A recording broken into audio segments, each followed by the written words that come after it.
In today's video, I'm going to teach you how to do a refund on Freshbooks.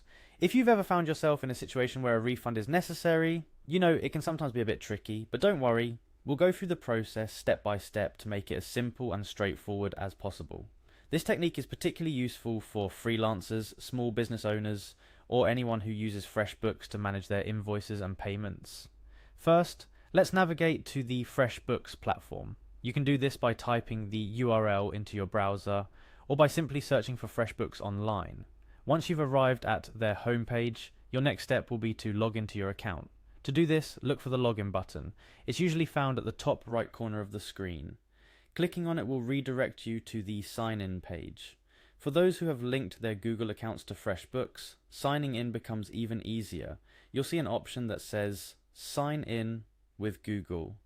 By selecting this, you are guided to choose the Google account you've linked to Freshbooks. Select the correct account, then proceed to authorize Freshbooks by clicking enter or allowing whatever prompt may come up next. This process simplifies login and ensures you're swiftly directed to your Freshbooks dashboard. Once logged in, you'll be greeted with the Freshbooks dashboard. From here, navigate to the invoices section. This segment of Freshbooks is where all your invoicing data is stored and managed. Within the invoices section, find and click on the paid tab. This is where you'll find a list of invoices that have been marked as paid. These are the invoices for which you might need to issue a refund. Find the specific invoice for which the refund is needed. It's helpful to have the invoice number or client name at hand to make searching easier.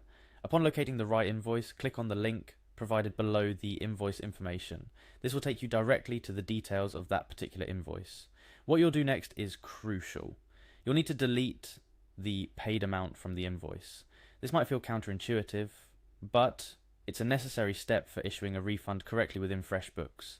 Simply clear out the numbers that indicate the paid amount. After removing the paid amount, it's important to leave a note explaining why.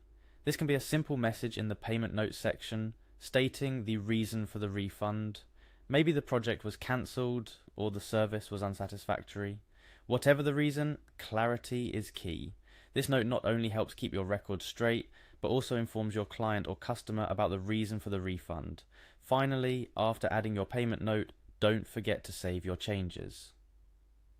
Look for the Save button, which should be visible in the vicinity of where you've been making the edits. Clicking Save applies all your changes, effectively processing the refund on Freshbooks.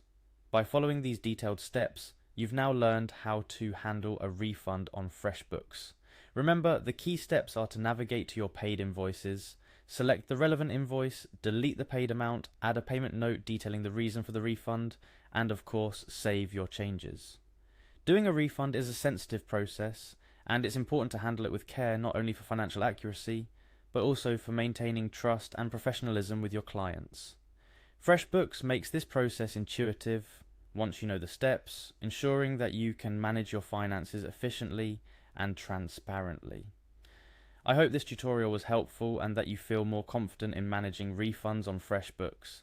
Keep in mind that every feature within Freshbooks is designed to make accounting easier, allowing you to focus more on your business and less on the paperwork.